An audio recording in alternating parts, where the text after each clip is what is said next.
The Miami Dolphins released two key pieces of the roster from the McDaniel era as they continue to get cap compliant and they get ready for free agency. Speaking of free agency, who are my top free agent targets? Well, I'm going to give you like 30 of them. They'll be all 22. I'll give you in-depth analysis of why I like every player, why they make sense, and a whole lot more. Plus, we'll have the latest on when we can expect a decision on Tua Tagovailoa. Get into this.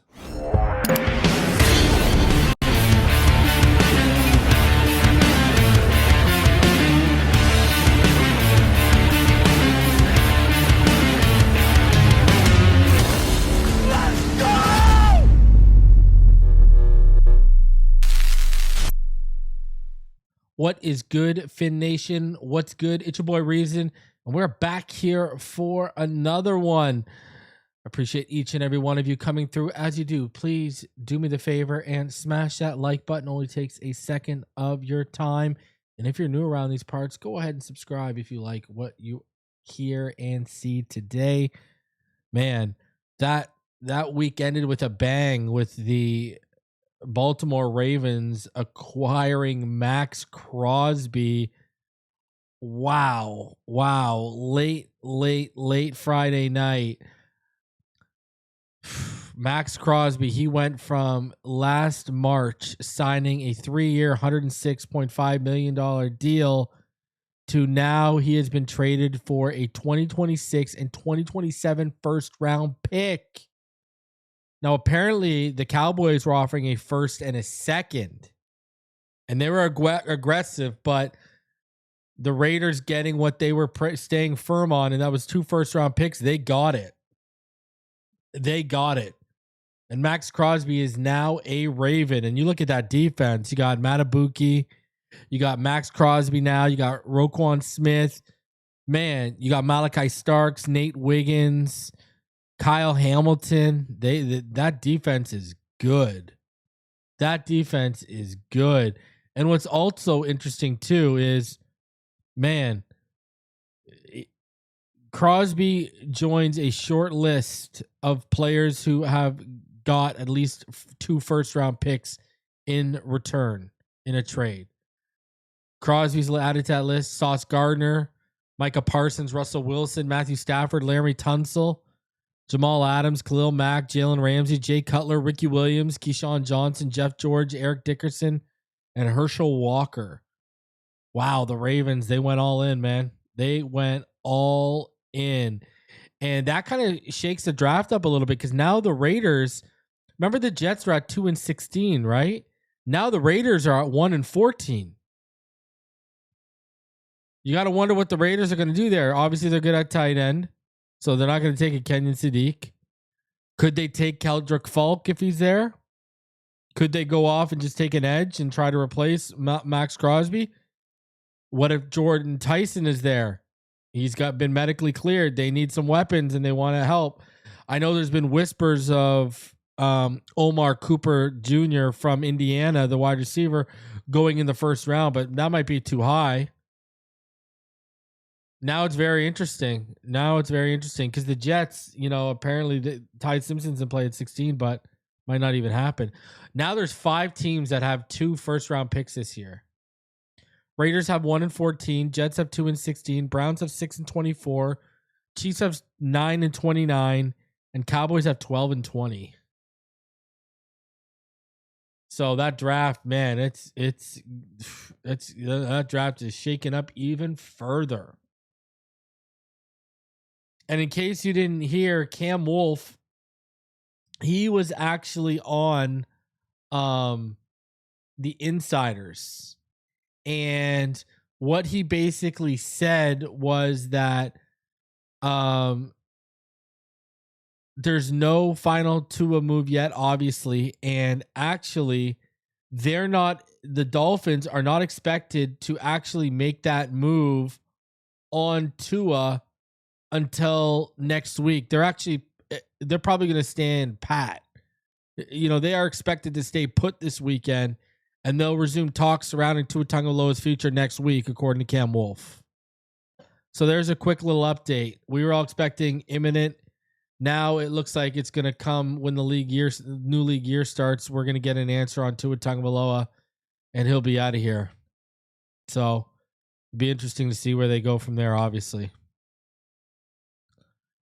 I want to take time out, and I want to shout out the sponsor of this video and my good friend, Sean Seipler, and Clean the World. Clean the World works with over 8,300 hospitality partners to divert their soap bars and plastic amenities from landfills and recycle the collected soap into new bars. By doing so, Clean the World helps reduce pollution, save water, and decrease the carbon footprint of thousands of hotels globally while helping improve the lives of women, children, and communities around the world. Since it was established in 2009, Clean the World has distributed over 80 million bars of soap. Just doing great things over at Clean the World, right? The organization has also diverted 9 million pounds of plastic amenity bottles and over 20 million pounds of total waste from landfills, and helped Clean the World Foundation provide an estimated 17 billion individual hand washes to those in need across the globe. By recycling soap and other discarded hygiene products, Clean the World saves lives with items that traditionally end up in landfills. You can donate or even volunteer to help Clean the World's cause at cleantheworld.org. That's cleantheworld.org. Go check them out right now. All right. They're doing great things. I say it all the time. If you want to change the world, help by starting to clean the world. Cleantheworld.org is where you can start right now. Check them out. All right. So the Miami Dolphins, they went ahead and they made a few roster moves and a few moves a lot of us were expecting to come down the pipeline. Alec, Ingold, and Jason Sanders, they are out in Miami. It's curious because Hafley's talked about how, he wants a fullback in his offense. Well, I don't know. And Jason Sanders, I mean, obviously missed all of last season. Riley Patterson. Now, word on the street is they haven't even had discussions with Riley Patterson yet. So Riley Patterson, it's not even like, oh, they're going to keep Riley Patterson. We don't know what's happening. Now, in terms of what this does financially, over the cap, they tweeted out that Miami will free up about $3.9 million with the release of Sanders and $3.06 million with the release of Ingold. So they should now be salary cap compliant. So you add in we had a little over 700,000 as well already.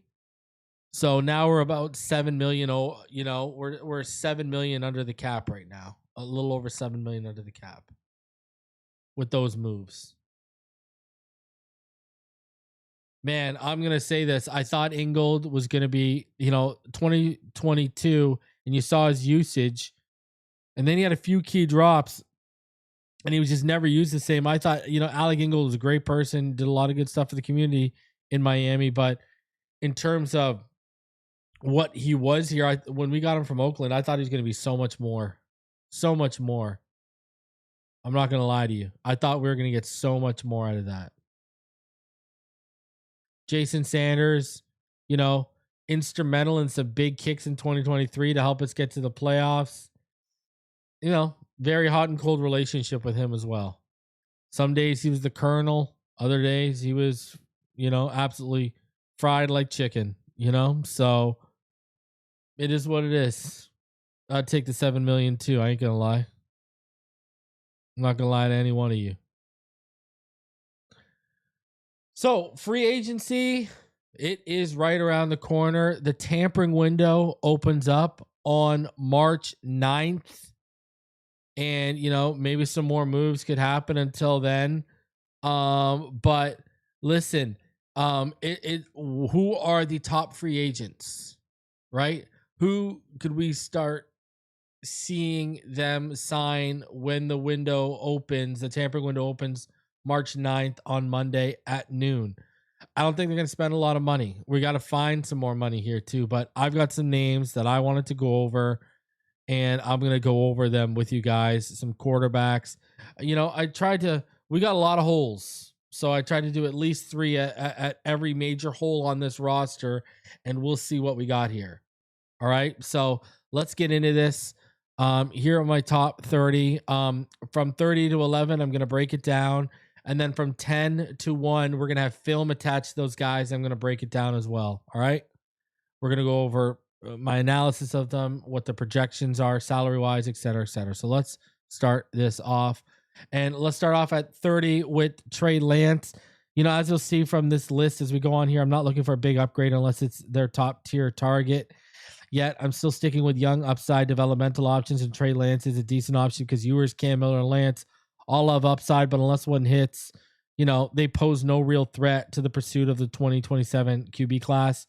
Lance has that big arm, all the traits you'd like from guys you would gamble on outside of day one in this draft, but also has legitimate NFL snaps under his belt, and maybe under the right circumstances, he shows growth like Willis did in Green Bay.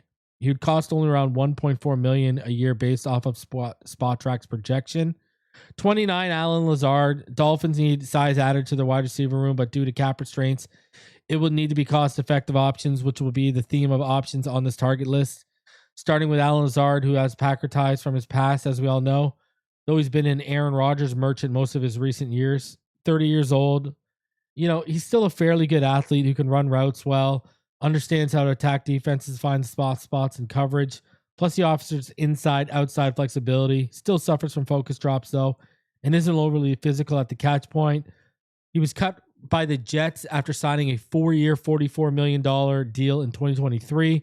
For that, he's making less than $4 million a year, and I expect him to be anywhere from like $975,000 to like $2 million a year. 28, Austin Hooper. Tight end room in Miami is one of the biggest glaring holes when you look up and down that roster. They need to add some veterans that can block and offer some receiving upside. Hooper's an okay blocker who can still produce in the passing game, so he fits the bill.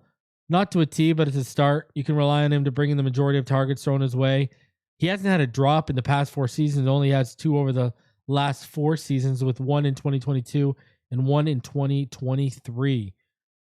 Hooper should be relatively cheap too, as he's projected to earn between $2 to $5 million per year, according to Spot Track and PFF.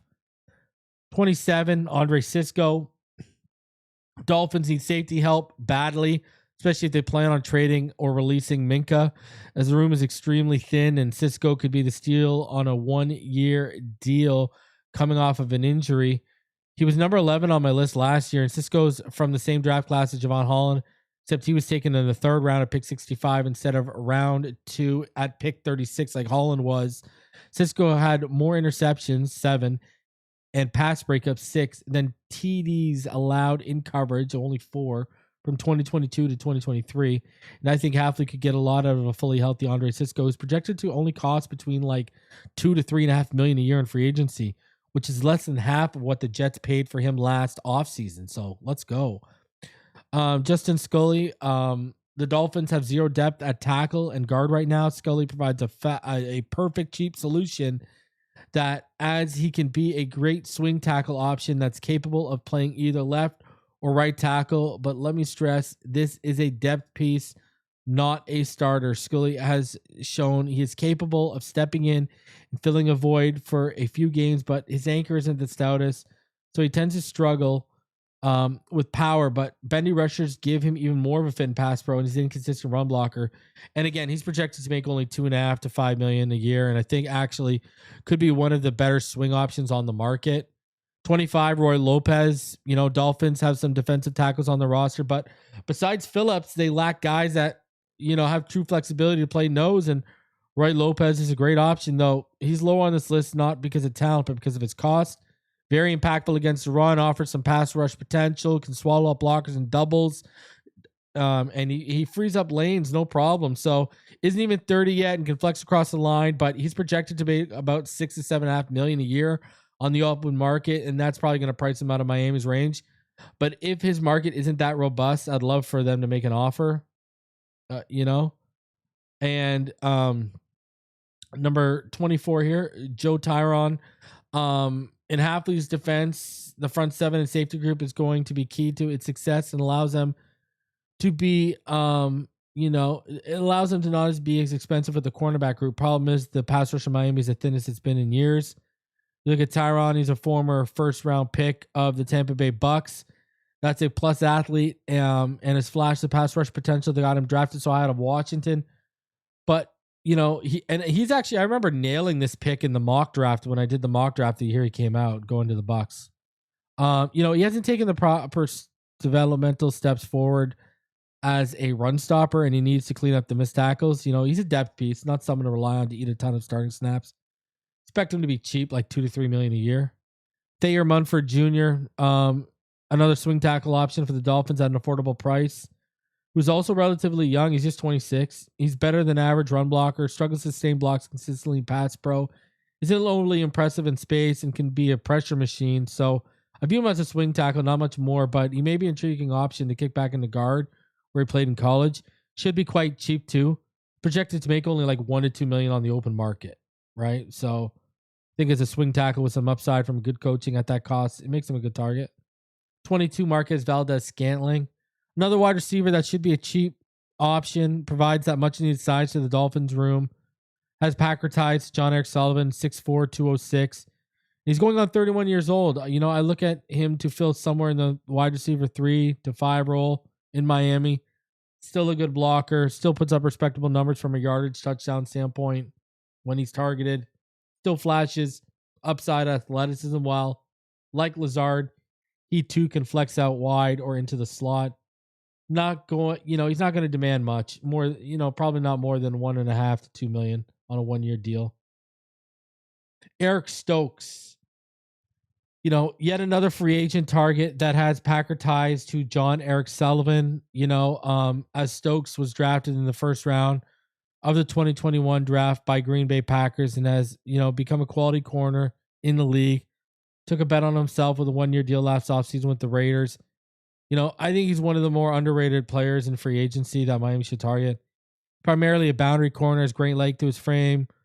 Ideal athlete that Sullivan loves to draft at corner, which is why they took him so high in 2021. Had more pass breakups and touchdowns, 4-1 allowed in coverage in 2025 with the Raiders. And though he doesn't offer the turnover production you'd want, he's been really good the last 2 seasons, including Halfley's first year as DC in Green Bay. Now, he's expected to get anywhere from 7 to 10 million a year range on the open market. And if it's the former, if it's around that 7 million, I think he needs to be seriously pursued by Miami. 20 Preston Smith, maybe 33, but he's cheap, dependable, and once again, another player that has ties to John Eric Sullivan, as well as Jeff Halfley, though he was traded halfway through Halfley's tenure, but the main reason he's here is the cost. He's a depth piece at edge at this stage of his career who can offer you some upside as a run defender and a situational pass rusher. Knows the defense, knows what's expected, how to execute it from his time with Halfley in 2024, which that works in his favor too, right? So I don't expect him to cost more than the vet minimum. And given the cap situation Miami's currently in, beggars can't be choosers. 19 Nakobe Dean. He's probably a pipe dream. He's only 25. He's a really good athlete. Though his size may not be ideal for the position, he's easily one of the best blitzing linebackers in the NFL right now. I think Dean would be the perfect guy to drop into coverage into Halfley's scheme, though the limitations as a run defender, mainly due to his size, are what I think will stop him from breaking the bank. I still don't think he's terrible against the run by any means. I just don't expect him to take Derrick Henry down head on. Now, projections have him earning between 10 to 13.5 million, but I wonder if his recent durability issues could have him land more in the $7 million to $8 million range on a 1-year deal. 18,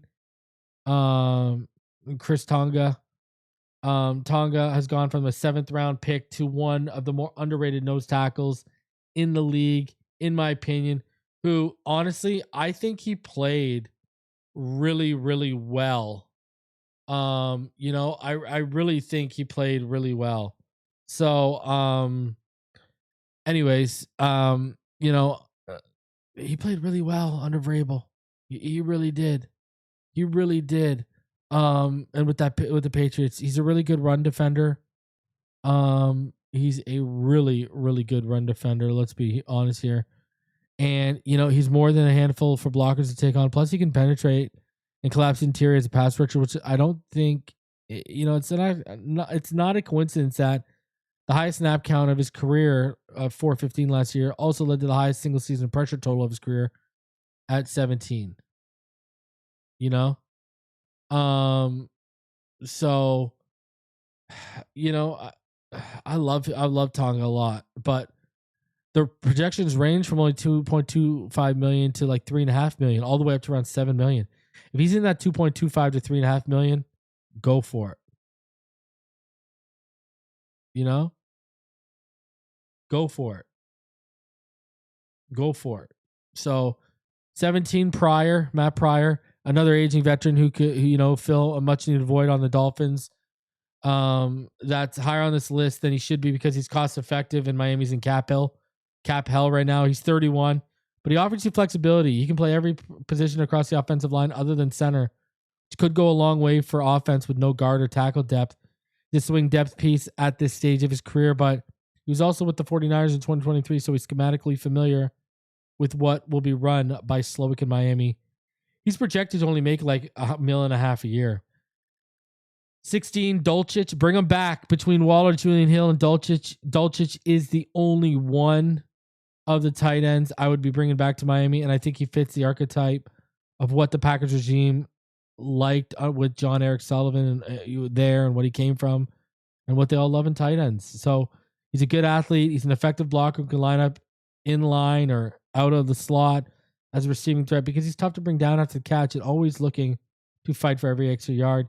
Very impressed with his time in Miami, and I think he's a great cheap option. It's earned at least another year in aqua and orange. So his projection goes from $1.5 million a year all the way up to $6 million a year. If he's in the middle at $3 to $4 million a year, I'd still take him. Now, would I go up to $6 million? Probably not, but $1.5 to $4 million a year. Let's talk. Nick Cross, my favorite box safety of the free agent class, other than Adarius Washington, probably. Nick Cross offers a lot from a run defending and blitzing standpoint. His age is still on his side as he isn't even 25 yet. I'm hoping he may be cheaper than market value due to him. He kind of had like the worst year of his career last season, which it really wasn't even that bad. Set a career high in pressure last season with 16, but also allowed the highest passer rating in coverage in his coverage area, as that part of his game has never been a strong suit, but paired with the right guy on the back end like he was in Indy when they had Julian Blackmon, Cross can be one of the better box safeties in the NFL.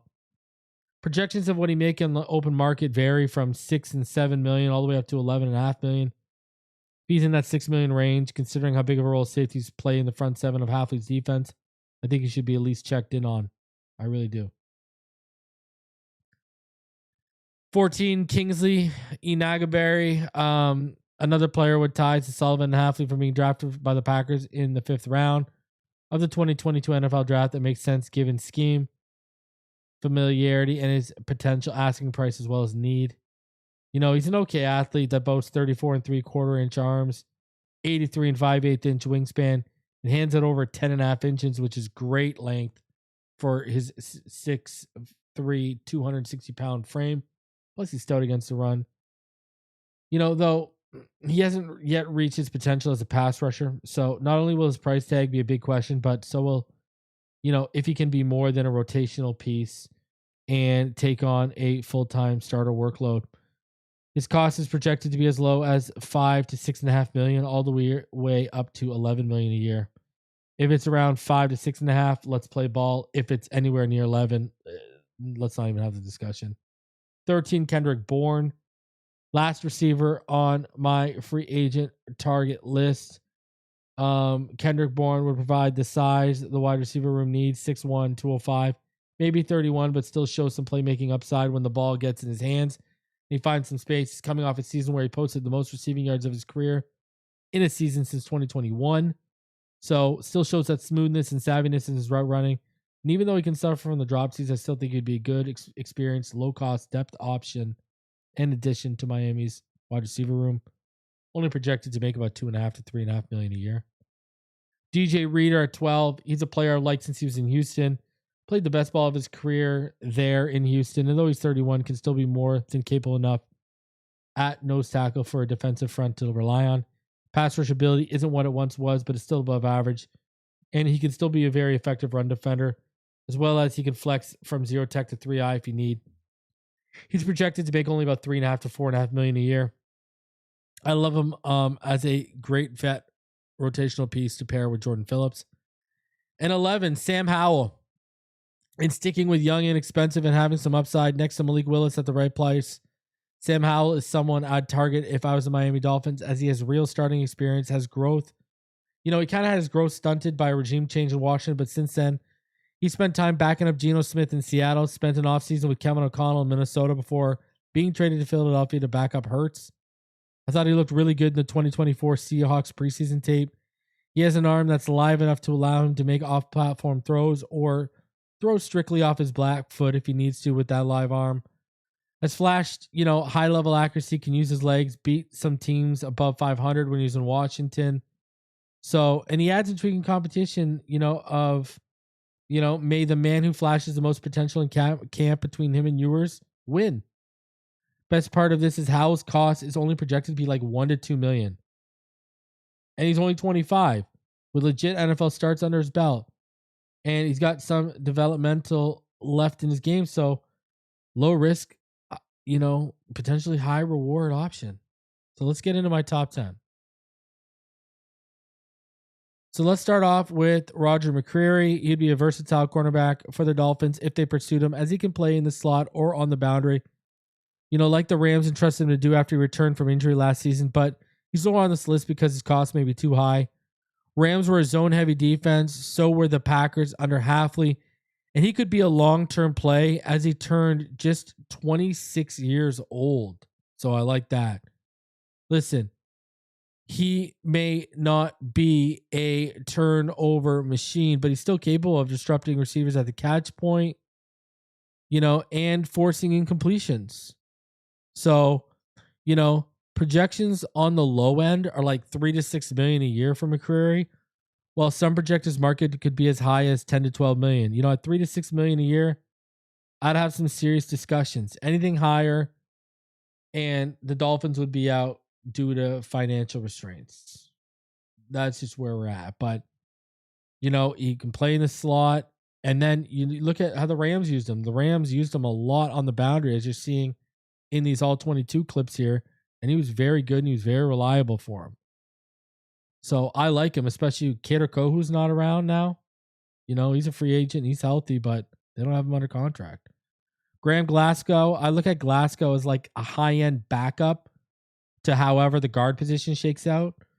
They'll continue to develop Savai and I and expect them to add another player in the draft, but Glasgow is still a good player who offers you position versatility. He can play center or either guard position, as you'll see in these first clips where he's at guard, and then the later clips he's at center. Can be a good veteran presence to help them mentor the young linemen in Miami, while offering you a top-notch insurance policy if injury falls upon anyone on the interior. Glasgow only allowed 1 sack in 2025, and he's still above average run blocker too, but he'll be 34 this season. He's projected to command somewhere in the neighborhood of $5 million a year, but with about 6 to 7 more youthful options on the market at center alone, maybe this drives his value down further. If you could get him around 3 or 4 million, I know we got Andrew Meyer, but he's been banged up. Listen, I know they're trying to get younger, but this is a backup option. And I would be really, really inclined and intrigued to give him a shot. I thought he was really good for the Detroit Lions. So we need all the help we can get, especially if he's cheap. And, again, that versatility. So you can play left guard, you can play right guard. Who knows what's going to happen? Who knows who's going to fill up those holes? And then 8, Azeez Ojulari. He's one of my man crushes from the 2021 draft. He was also on the this list last year at 28 because his cost was projected to be higher and the Dolphins' edge room was much deeper. He's a player that the Giants never got anywhere near to the full potential of. I think his biggest issue the last few years has been staying healthy enough to stay on the field, and I know Dolphins fans cringe at that thought, but I see him as his depth piece with heavy rotational upside right now that could be cost effective in an area which his team desperately needs help. So why not add a player who's not even 26 with upside? Why not? I think he can continue to grow as a run stopper, and with his talent, he could break up at any moment. And I expect as a pass rusher, right? So I expect him to only cost between $1.5 to $3 million a year. I've seen projections from PFF up to $6 million a year, but I believe that's too high based on injuries the last 2 seasons. But again, rotational piece. I love it. Give it to me. Number 7, Bobby Okereke. He was just released by the Giants and was number 10 target on my 2023 free agent target list. Since then, he posted 385 tackles, 5.5 sacks, 7 forced fumbles, 2 fumble recovers, 4 interceptions, 10 pass breakups, and 33.5 run stops in 46 games played as a Giant. Still very effective against the run, sheds block well, fills gaps, and sniffs out ball carriers with great instinctive play. KRK has actually improved as a coverage linebacker since he arrived in New York as well. His yards after the catch allowed numbers are down, as is his passer rating allowed when targeted. Man, I think Okereke and Brooks could be one of the most dynamic linebacking duos in the NFL, and he's a guy who will actually wear the green dot for you. But the reason why he's not in the top 10, the reason why he shouldn't be in the top 10 is because his costs could be anywhere from 8 to 10 to 12 million a year. But with what happens with Tremaine Edmonds and Devin Lloyd, I'm hoping it pushes him down. So I just want Balbi Okereke. He shouldn't be in my top 10 because that cost may be too high, but I'm hoping Tremaine Edmonds and Devin Lloyd's markets drive that cost down. He would be awesome here. He really would be awesome here. I think him and, get rid of Dotson immediately. Don't even ask a question. Number 6 for me, Tevin Jenkins. I've been a huge fan of Jenkins since he came out of the 2021 draft. In fact, he's another player on this list that was a draft man crush of mine for that year, like Andre Sisco was. Jenkins can play both guard positions as well as both tackle positions, but is most comfortable on the right side of the offensive line, which is where the Dolphins currently have a need.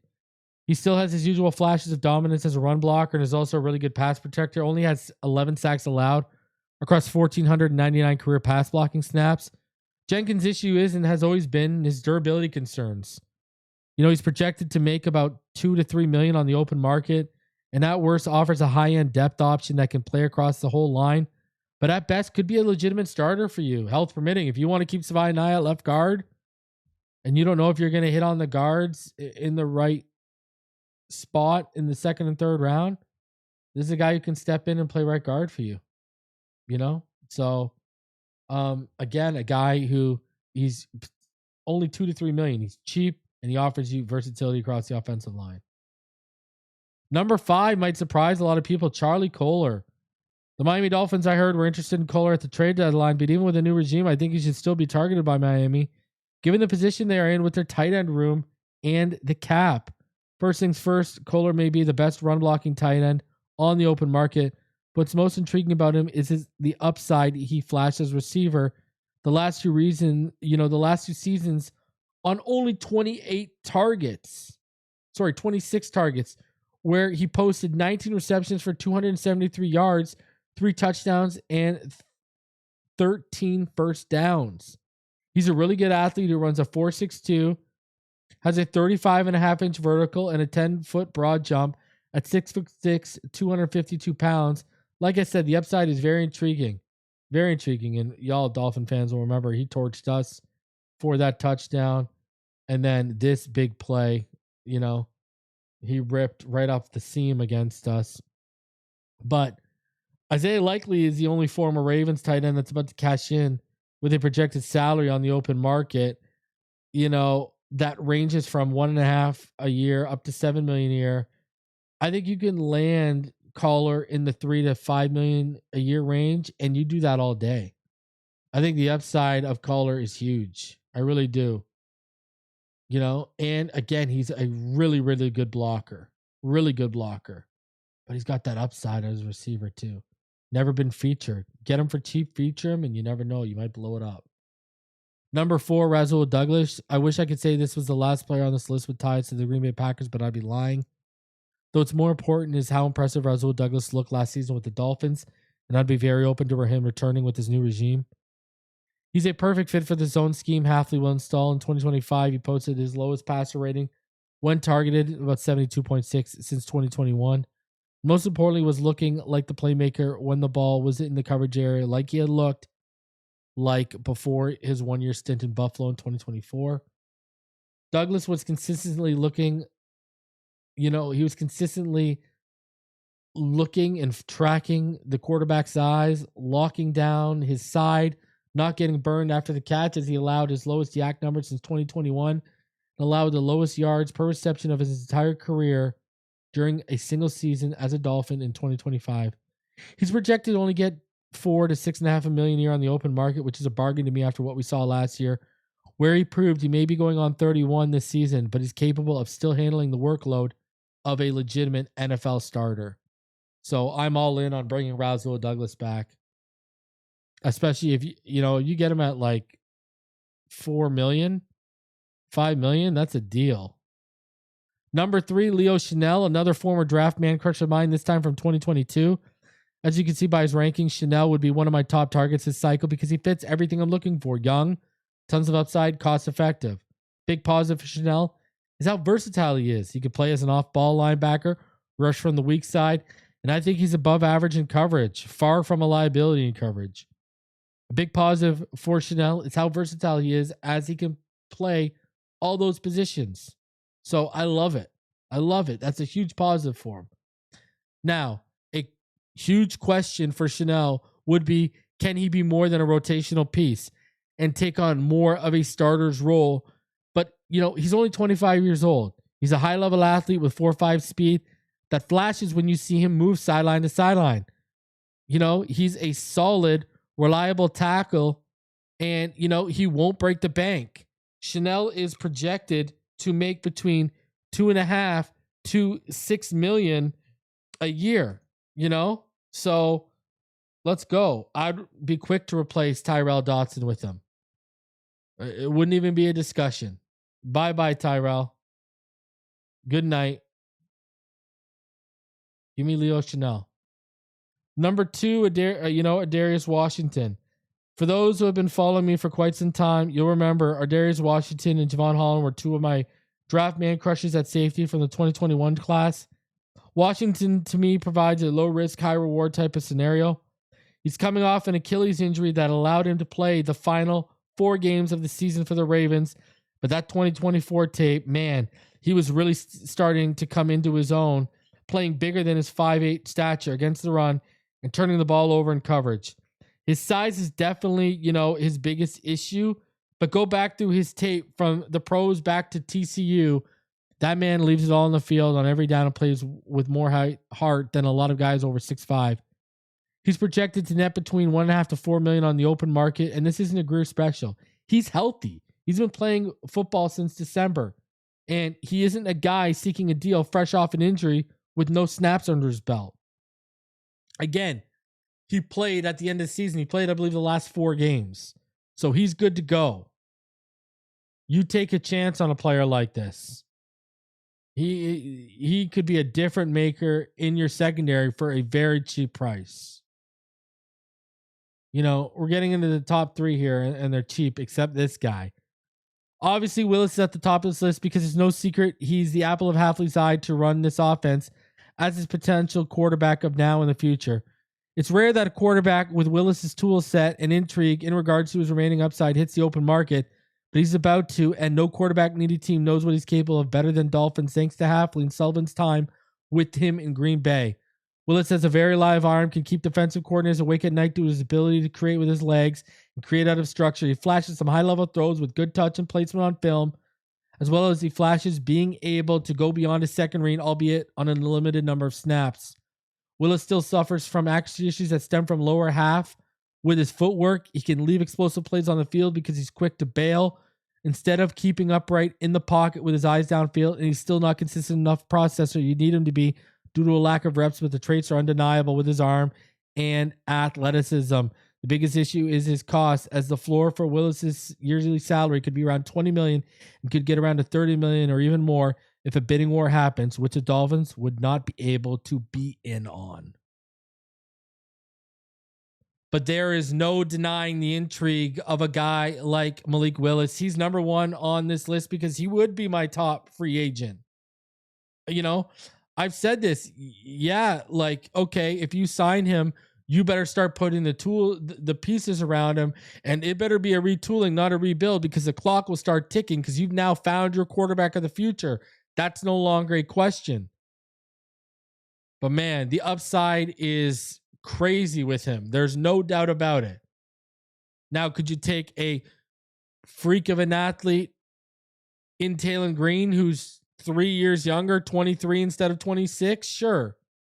But you don't know if he's going to be there at the right time. You feel comfortable drafting him.